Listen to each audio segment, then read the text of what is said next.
Hello friends, welcome on kitchen expert corner. आज हमारी recipe है बहुत ही क्रीमी और बहुत ही डिलीशियस, बिल्कुल झटपट बनने वाली। तो चलिए देख लेते हैं कैसे बनेगी ये रेसिपी।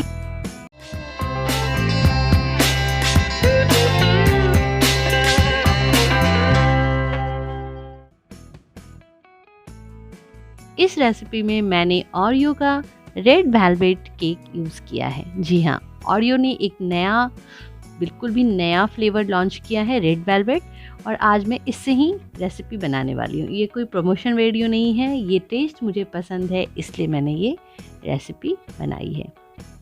ये देखिए, इसमें बिस्किट को मैं ले रही हूँ, एक पैकेट बिस्किट लिया है मैंने, और इस बिस्किट में जो क्रीम का पार्ट है उसको हम सेपरेट कर लेंगे सबसे पहले। तो चलिए पहले सेपरेट कर लेते हैं और इसको क्रश कर लेते हैं।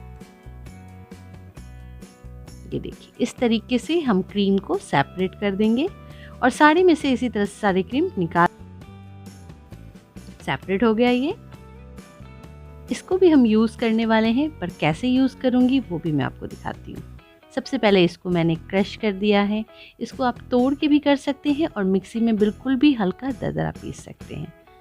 आप इसमें बटर यूज़ कर सकते हैं, मैंने घी मेल्ट करके लिया है। आप चाहें तो इसमें बटर भी यूज़ कर सकते हैं। कंडेंस मिल्क भी इसमें जा सकता है, बट आज की रेसिपी में जो डिमांड है वो है बटर का, तो मैंने बस घी से इसको कंप्लीट किया है। और क्रीम चीज़, जो क्रीम चीज़ मैंने रेड वेलवेट केक में यूज़ की थी, ऊपर आई बटन में क्रीम चीज़ का रेसिपी कैसे बनेगा उसका लिंक है, आप उसको देख सकते हैं। उसको उसी में मैंने अपना ये जो ओरियो की क्रीम थी उसको मैंने डाल के इसको थोड़ा सा मिला लिया है। इसके अंदर थोड़ा सा आपको कलर लग रहा होगा, वो कलर बिस्किट का जो क्रम्स था उसको ही मैंने उसमें ऐड किया है। ये देखिए, ये हो गया है, बिल्कुल रफली मिक्स किया मैंने।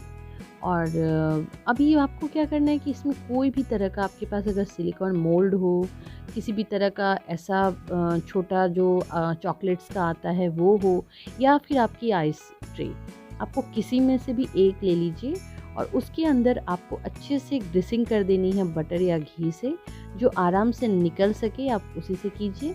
मैंने यहाँ पे घी से किया है।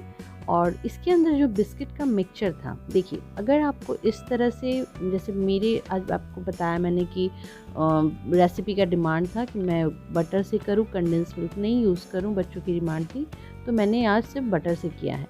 अगर आपको अच्छा लगता है तो आप कंडेंस मिल्क से भी इसको हल्का मिक्स कर सकते हैं। अब देखिए, पूरा अच्छे से मैंने भर लिया है, लेकिन ऊपर में जगह थोड़ी छोड़ी है, और इसको अच्छे से दबा के, अगर आप चम्मच से कंफर्टेबल हैं तो चम्मच से कीजिए, नहीं तो आप हाथों से भी कर सकते हैं। और इसके ऊपर में ये डाल दीजिए बस क्रीम चीज़। ओरियो का जो फ्लेवर का जो क्रीम था उसके ही फ्लेवर का ये क्रीम चीज़ बन के तैयार हुआ है। आप बस इसको डाल दीजिए। बस इसको अच्छे से पोर करना है ताकि ये पूरा अच्छे से कवर हो जाए। जी हाँ, हल्का टैप कर सकते हैं। इसका मेन शेप आता है इसको रेफ्रिजरेट करने से, तो 2 घंटे के बाद फ्रीज करते हैं तो इसका एक अच्छा सा टेक्सचर और शेप निकल आता है। तो आफ्टर 2 आवर्स हम इसको डीमोल्ड करेंगे। नीचे से हल्का सा प्रेस करना है और उसके बाद इसको पलट के डीमोल्ड कर देना है। ज़्यादा टाइम नहीं लगाना है, नहीं तो क्रीम चीज़ नीचे से पिघल जाएगी। तो बस ये देखिए, इतना बढ़िया टेक्सचर निकल के आया और इतना क्रीमी था ये कि बच्चों की डिमांड पूरी तरह से पूरी हो गई। जी हाँ, राखी पे बहुत मिठाई खा ली, अब थोड़ा केक खाने का टाइम है। तो चलिए झटपट केक बनाते हैं ताकि इस राखी को हम अच्छे से सेलिब्रेट कर सकें। हल्का सा ऊपर से आप चाहिए तो इसको डेकोर करने के लिए हल्का सा बिस्किट का क्रम्स डाल सकते हैं।